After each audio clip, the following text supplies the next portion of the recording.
Hey guys, thank you so much for joining in. Guys, in this particular video, we will talk about how to create a query form or contact form on your WordPress website with Contact Form 7 plugin. Now, if you have a website and you want your customers to get in touch with you, then one of the easiest method is to have a query form which users can fill and can submit their details so that you or your team can get back to them afterwards. So for that functionality, we need to follow 3 steps. First, we will install a plugin that is CF7 Contact Form 7. Second, then we will configure the plugin and create a query form. And third, we will integrate the query form on any specific page of our website. So let's go to the WordPress dashboard, and from here we will go to the plugin section and click on add new plugin. Now here the plugin name is Contact Form 7. So we will search for Contact Form 7, or you can simply search for CF7 as well. So Contact Form 7 is a free of cost plugin, and it is a or I would say very easy to use plugin, especially for those people who want high degree of customization. So here you can say Contact Form 7 5 million plus active installation. So we will simply click on install now, and once the installation is finished, we will simply activate it.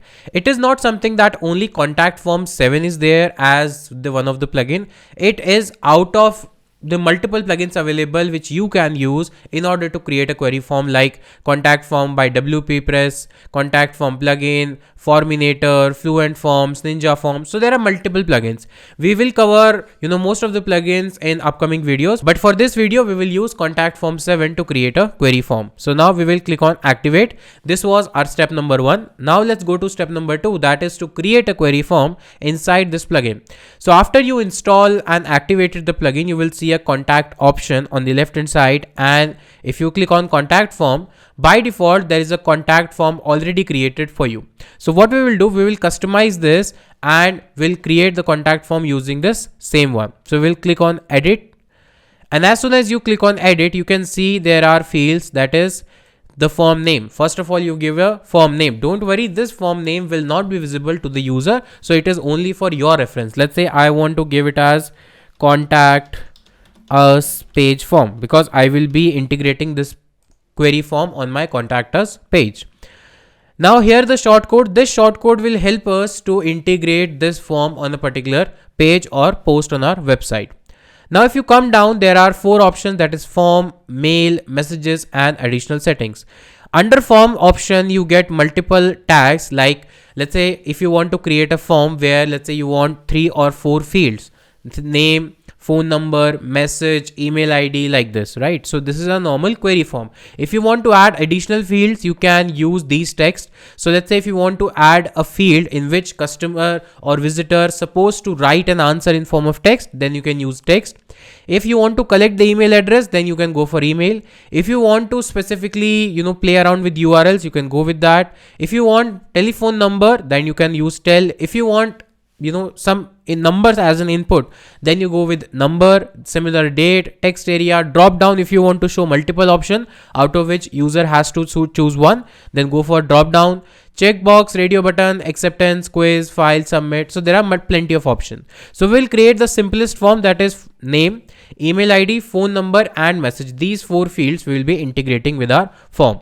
So by default, if you see, there are a couple of fields, that is your name, your email, subject and message. So let's say if you want to create this entire thing by yourself, then how will you create? So for example, I'll just remove all these things and we'll simply go one by one. So first you need to enter this code, that is label. Label is something which will help you to showcase the name of the field. So let's say you want to take customer's name. So you can say enter your full name. So customer will or user will able to see this text so that they understand what to be entered in this particular field. So that is your label, or you can say text.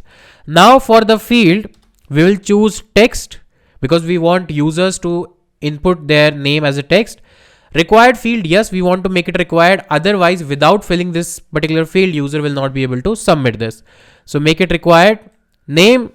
So since it is a name field, so we'll say your name. And default value we can leave as it is, not a problem, and we can leave other values as it is. So we can say insert tag. So this is our first field created. Similarly, this label I will copy again and I will paste in the next line. And similarly, I will enter one more line so that it is properly readable, and I will also close the tag. So here, instead of full name, I want enter your email ID. So instead of full name, I want email ID, and for email ID, we will use email tag. So click on that. Again, mark this as a required field, name your email and insert tag, right? So this is the second tag or second field added. Please remember the syntax and the brackets, because if you place a wrong bracket, then it may not work when you try to test it. Then third is enter your phone number. I would say mobile number rather, mobile number.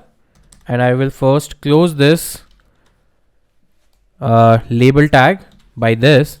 And in order to collect the phone number, I will go with tel, that is telephone, again required field, and I'll say your mobile, right? And I will insert tag. My last option or last tag will be message. So I'll just simply copy it, paste it, and I'll say enter your message. So these were the 4 fields that we decided, and I will simply close it. And here, in order to get message, since message can be little long, so I will use text area.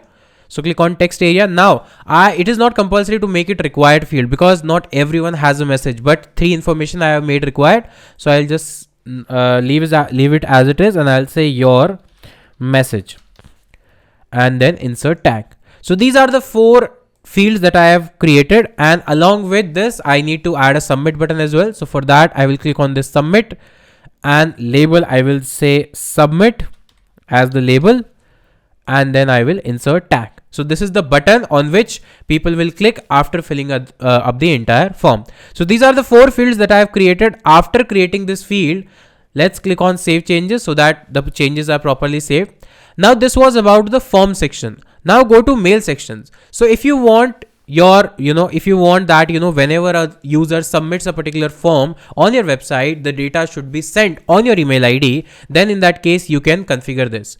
So in the first field, that is 2, you need to enter the email ID that you want to receive the data on. So in my case, I have one email ID with me, which I will be using to receive the email. So that is MOM by Rahul, and I will just paste it here. Once I paste it, now I go to from I can leave it as it is, not a problem. Subject, for my understanding, I want to keep inquiry from contact us page, because I'll be using this page, this form on contact us page.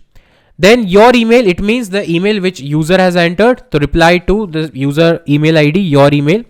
Now message body. So by default, the message body looks like this. I'll just simply clear it out, and I'll copy all the tags from here, which I have used in my form, copy them and paste them here. And I'll simply put one tag in one line so that each information will be properly visible. So your name, and then I just put a hyphen as well to differentiate the information. That's it. And now I can go ahead and save the changes. So these are the bare minimum information or steps that you need to perform in order to create a form. Now our form is created.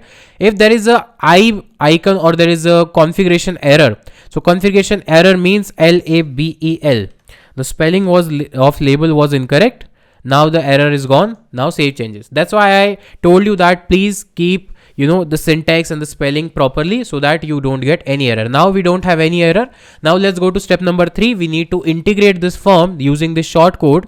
So I will copy this short code and I will be using on contact us page. So right now I don't have a contact us page. First I will click create on this. So I will go to add new page, and I will be creating a new page, that is contact us. If you have already a page, don't worry, you can directly integrate that. So I will say contact us, and I will publish the page, and I'll click on edit with Elementor so that I can integrate my form. If you are not using Elementor, or if you are using any other page builder, you can directly paste the short code using that page builder on your desired location. So I will choose one location. I will choose dual column here, And in the right column on plus icon, I will be using short code widget. Short code widget. I will drag and drop the widget, and then I'll be pasting the form shortcode. As soon as I paste the shortcode, you can see the form is visible. Now let me update the changes, and let me now preview the changes. So this is my contact us page, and on the right hand side I have my form. So let's check it out if it is working or not. So I'll simply enter my details. So let's say name is Rahul Singhal. So I enter the name Rahul Singhal. Mobile number, as of now I'll just put a dummy mobile number. Then mail ID is, let's say, rahul@gmail.com, any random email ID, and message also dummy message. And let's click on submit. If it is properly submitted, it says, okay, so I mentioned it wrongly. So I need to enter the email ID here and phone number here. So it says error when you filled wrong data in the wrong field. Now let me submit it. And it says, thank you for your message. It has been sent. It means there is no error. Now let's go to the email ID which we have created. You can see inquiry from contact us. This is my email ID which I use to receive all the information that my users are filling. If I click on that, I can see that the name of the user is Rahul Singhal, the mail ID is this, phone number is this, the message is this, and reply to is that user's email ID. So that's how you can collect users data whenever someone is filling a form on your WordPress website easily without any problem. Now guys, I want to put a disclaimer here that if you want to receive an email, please make sure that your hosting provider supports SMTP functionality or mail functionality. If your hosting provider has switched off the mail functionality, and if you are not receiving the email after multiple time of submissions, then might be a case if it is going in a spam. So check also the spam folder. And even if the mail is not in the spam folder, then you need to contact your hosting provider in order to provide a good hosting, or in order to enable the mail function. If you want to purchase a web hosting which has all these features by default enabled, then you can check out the description box to find the best hosting at an affordable price. So that's it for this video. I'll catch you in the next video. Till then, take care. Bye bye. Have a nice day.